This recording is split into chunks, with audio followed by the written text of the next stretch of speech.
రాష్ట్రంలో నియంత పాలన సాగుతోందని కోవూరు కాంగ్రెస్ ఎమ్మెల్యే అభ్యర్థి నారపరెడ్డి కిరణ్ కుమార్ రెడ్డి దుయ్యబట్టారు. కోవూరు పట్టణంలో కిరణ్ కుమార్ రెడ్డి ముమ్మరంగా ప్రచారం నిర్వహించారు. బెల్లకూరు కాలనీ నుంచి బజార్ సెంటర్ వరకు ప్రచారం నిర్వహించి తనను గెలిపించాలని ఓటర్లను అభ్యర్థించారు. అక్కా చెల్లెమ్మలకు బటన్ నొక్కుతున్నానని పదే పదే చెబుతున్న ముఖ్యమంత్రి జగన్ బావల నుంచి మాత్రం రెట్టింపు వసూలు చేస్తున్నాడని ఆయన విమర్శించారు. మళ్లీ వైకాపా అధికారంలోకి వస్తే సామాన్యులు బతికే పరిస్థితి ఉండదని అన్నారు. రాష్ట్రం ప్రస్తుతం ఉన్న పరిస్థితుల్లో ప్రత్యేక హోదా కావాలంటే కాంగ్రెస్ ను గెలిపించాలని కోరారు.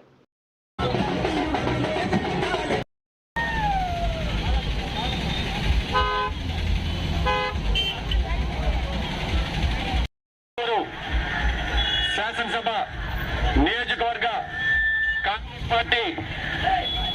కాంగ్రెస్ పార్టీ అభ్యర్థిగా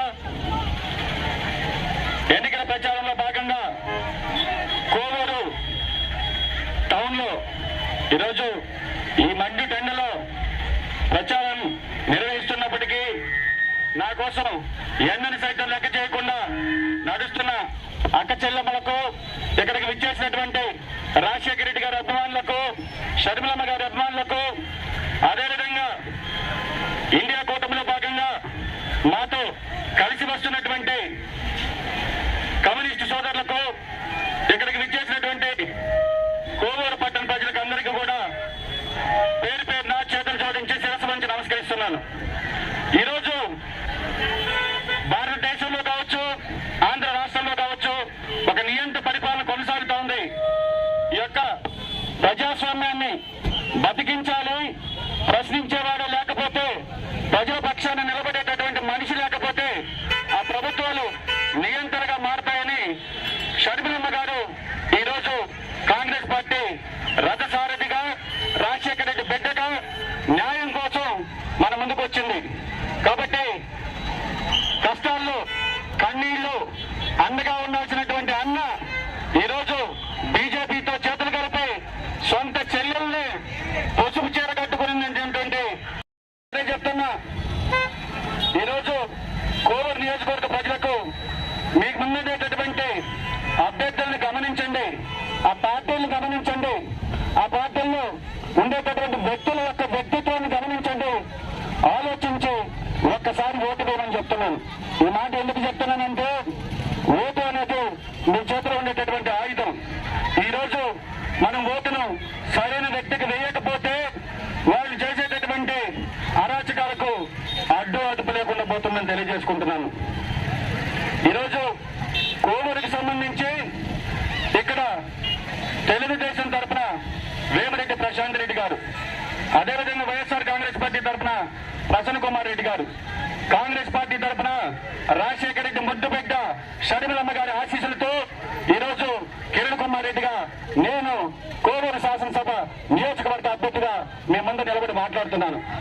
ఈరోజు ఒక్కసారి మీరు గమనించండి, ఎక్కడైనా ఎప్పుడైనా పేపర్లలో నాణ్యమైన ఇసుక అందుబాటు ధరలో అని యాడ్ వేసుకునేటటువంటి ముఖ్యమంత్రులు ఎక్కడైనా చూసామా ఈ దేశంలో? చూడండి.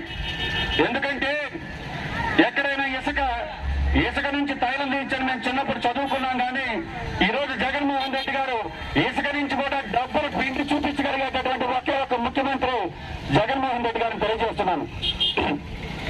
ఈరోజు జగన్మోహన్ రెడ్డి గారు మాట వస్తే నేను స్విచ్ ఎత్తా నాకు ఒకసారి స్విచ్ ఎత్తమంటున్నాడు. దేనికి స్విచ్ ఎత్తాడు? ఇసుక అనుకోవడానికి స్విచ్ ఎత్తాడా? లిక్కర్ అనుకోవడానికి స్విచ్ ఎత్తాడా? గులక అనుకోవడానికి స్విచ్ ఎత్తాడా? దేని కొట్టాడో ఒకసారి ఆలోచించండి. ఈసారి మనం ఓటేస్తే, వైఎస్ఆర్ కాంగ్రెస్ పార్టీకి ఓటేస్తే, ఈసారి ట్రక్కు ఇసుక 50,000 చేసినా కూడా ఆశ్చర్యపోతాడు. మళ్ళీ మన కాడి నుంచి పొందుతాడు.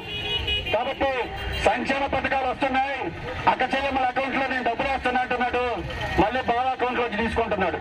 ఎందుకు చెప్తున్నానంటే, 50 రూపాయలు ఉండేటటువంటి చీప్ లిక్కర్, నాసి రకమైన మద్యాన్ని మీ మొగుళ్ళకి దాటిపెచ్చి మీ మంగళసూత్రాలు పెంచినా, మన మంగళసూత్రాలు పోయినా ఇబ్బంది లేదు మాత్రం నాకు స్విచ్ ఎత్తమంటున్నాడు. నేను ఒకటి చెప్తున్నా, స్విచ్ నువ్వు ఎత్తిన ముందు, స్విచ్ నీకన్నా ముందు చంద్రబాబు ఎత్తినాడు, పసుపు కుంకుమని ఎత్తినాడు. వీళ్ళేం ఎత్తారు తెలుసు కదా, పసుపు కుంకుమని ఎత్తితే. అదేవిధంగా ఈరోజు జగన్మోహన్ రెడ్డి కూడా స్విచ్ కాంగ్రెస్ పార్టీ నుండి వచ్చేదానికి జనాలు సిద్ధంగా ఉండాలని తెలియజేస్తున్నాను. ఈ మాట ఎందుకు చెప్తున్నానంటే, పేదల పక్షాన్ని నిలబడే పార్టీ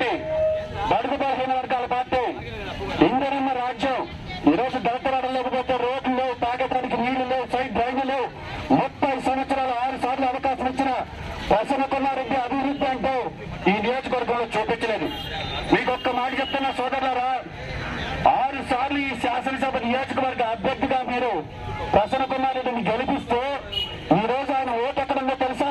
కోట మండలంలో ఉంది. కనీసం ఓటు కూడా మార్పించుకోలేదంటే దాన్ని బట్టి మీరు అర్థం చేసుకొని మీ ముందు ఎంత ప్రేమ ఉందో. కాబట్టి నేను మళ్ళీ చెప్తున్నా, ఈరోజు ఏదైతే కాంగ్రెస్ పార్టీ గ్యారెంటీలతో మీ ముందుకు వస్తుంది. ధైర్యంగా చెప్తున్నాం,